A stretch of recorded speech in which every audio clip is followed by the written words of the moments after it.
નમસ્કાર. ચાલો આજે એક એવી સફર પર નીકળીએ ગુજરાતના ઇતિહાસમાં છેક ઊંડે સુધી, એવી જગ્યાએ જ્યાં વાર્તાઓ અને હકીકતો એકબીજામાં ઓગળી જાય છે.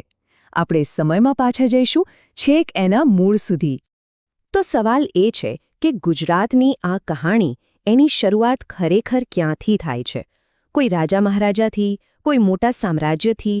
ના, એની વાર્તા તો એનાથી પણ ઘણી ઘણી જૂની છે.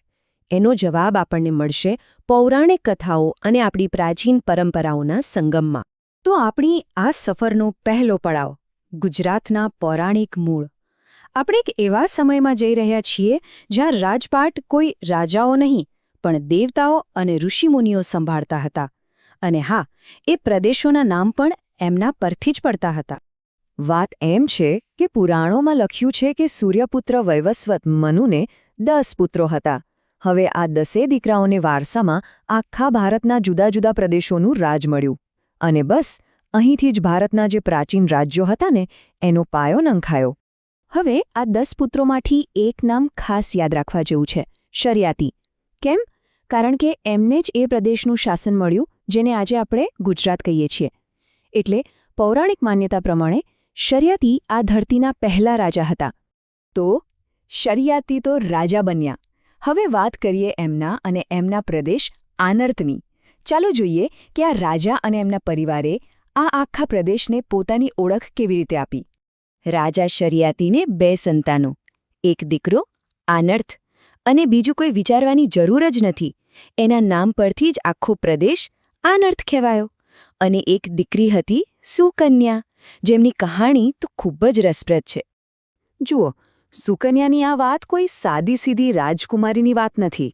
આ તો ત્યાગની, તપસ્યાની અને એક એવી ભૂલની કહાણી છે જેણે એમનું આખું જીવન જ બદલી નાખ્યું.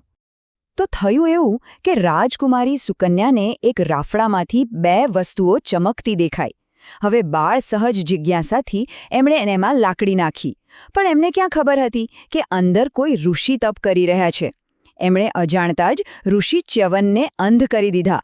અને બસ આ ભૂલનું પ્રાયશ્ચિત કરવા માટે રાજા શરિયાતીએ પોતાની દીકરી સુકન્યાના લગ્ન એ વૃદ્ધ ઋષિ સાથે કરાવી દીધા. શરિયાતીના વંશજોએ પછી એમની રાજધાની બનાવી. નામ હતું કુશસ્થળી.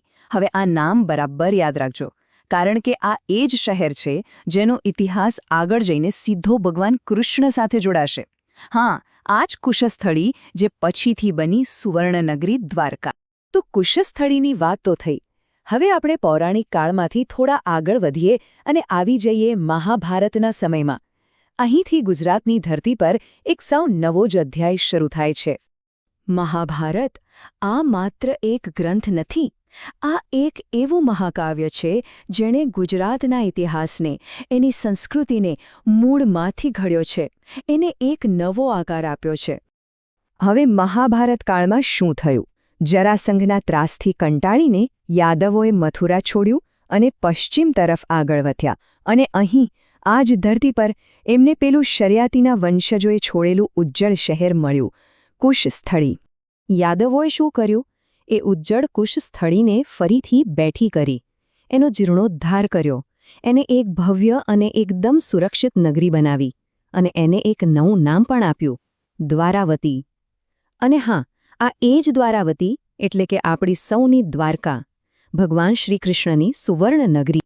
તો પૌરાણિક કથાઓ અને મહાભારતના વિશ્વમાંથી હવે આપણે આવી જઈએ છીએ સીધા ઇતિહાસના પાના પર, જ્યાં આપણને લિખિત પુરાવા મળે છે.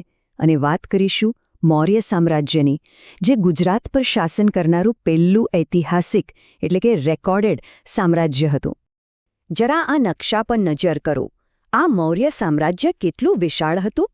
અને જુઓ, આપણું ગુજરાત, અને એમાં પણ ખાસ કરીને ગિરનાર, આ આટલા મોટા અને શક્તિશાળી સામ્રાજ્યનો કેવો મહત્વનો ભાગ હતો. અને આ જે ક્ષણ છે ને, એ બહુ જ નિર્ણાયક છે. કેમ?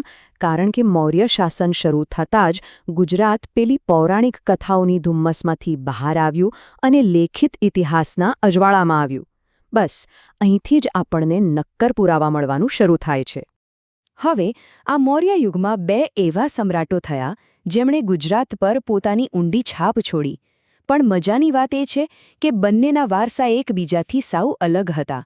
ચાલો વાત કરીએ દાદા પૌત્રની આ જોડીની, સમ્રાટ અશોક અને એમના પૌત્ર સંપ્રતિ. આ છે સમ્રાટ અશોક, ભારતના ઇતિહાસના સૌથી મહાન અને શક્તિશાળી શાસકોમાંથી એક. પણ એમની ઓળખ માત્ર જીત અને વિજયથી નથી. એમની અસલી ઓળખ તો છે એક બહુ મોટા હૃદય પરિવર્તનથી. વાત છે કલિંગના યુદ્ધની. એ યુદ્ધમાં એટલો ભયંકર રક્તપાત થયો કે સમ્રાટ અશોકનું હૃદય કંપી ઉઠ્યું. એમને હિંસાનો રસ્તો છોડી દીધો અને બૌદ્ધ ધર્મ અપનાવી લીધો. અને પછી તો આખા સામ્રાજ્યમાં એમને ધર્મનો પ્રચાર કર્યો. એના જીવતા જાગતા પુરાવા આજે પણ ગિરનારની શિલાઓ પર કૂતરાયેલા છે. અને આ જ શિલાલેખોએ ગુજરાતમાં એક નવી વિચારધારાનો પાયો નાખ્યો. પણ વાર્તા અહીં પૂરી નથી થતી. મૌર્ય વારસો અહીં અટકતો નથી. કારણ કે જ્યારે અશોકના પૌત્ર સંપ્રતિ ગાદી પર આવ્યા ત્યારે એમણે દાદા કરતાં સાવ જુદો જ રસ્તો લીધો. એમણે એક બીજા જ ધર્મને પ્રોત્સાહન આપ્યું. આ સરખામણી બહુ રસપ્રદ છે. જુઓ, એક તરફ દાદા અશોક, જેમણે બૌદ્ધ ધર્મ માટે શિલાલેખો કોતરાવ્યા, અને બીજી તરફ પૌત્ર સંપ્રતિ, જેમણે જૈન ધર્મ માટે મંદિરો બનાવડાવ્યા. આ શું બતાવે છે? એ બતાવે છે કે એક જ સામ્રાજ્યમાં, એક જ પરિવારમાં બે અલગ અલગ વિચારધારાઓને કેવું સન્માન મળતું હતું. અને આ જે ગુજરાતની સાંસ્કૃતિક વિવિધતા છે ને, એનો પાયો કદાચ અહીં જ નંખાયો હતો. આ વિધાન સંપ્રતિનું મહત્વ સમજાવે છે. એમ સમજી લો કે ઇતિહાસકારોના મતે બૌદ્ધ ધર્મ માટે જે કામ સમ્રાટ અશોકે કર્યું, બસ એ જ લેવલનું કામ જૈન ધર્મના ફેલાવા માટે સંપ્રતિએ કર્યું. અને આ કોઈ ખાલી કિતાબી વાત નથી. આજે પણ જો ગિરનાર જવાનો મોકો મળે તો ત્યાં આવેલા જૈન દેરાસરોના સમૂહને લોકો સંપ્રતિની ટૂંક તરીકે જ ઓળખા છે. આનાથી મોટો જીવંત પુરાવો બીજો કયો હોઈ શકે? તો આખી વાતનો સાર શું? આપણે જ્યાંથી શરૂઆત કરી હતી એ જ સવાલ પર પાછા આવીએ. એક બાજુ દ્વારકાની પૌરાણિક કથાઓ અને બીજી બાજુ ગિરનારના ઐતિહાસિક શિલાલેખો. કેવી રીતે ગુજરાતની આ ધરતી પર આજે પણ ઇતિહાસ અને દંતકથાઓ એકસાથે જીવી રહ્યા છે? અને સૌથી અગત્યની વાત, આ વારસો આપણને આપણા આજના સમય વિશે શું શીખવી શકે છે? આ એક વિચારવા જેવો સવાલ છે, ખરું ને?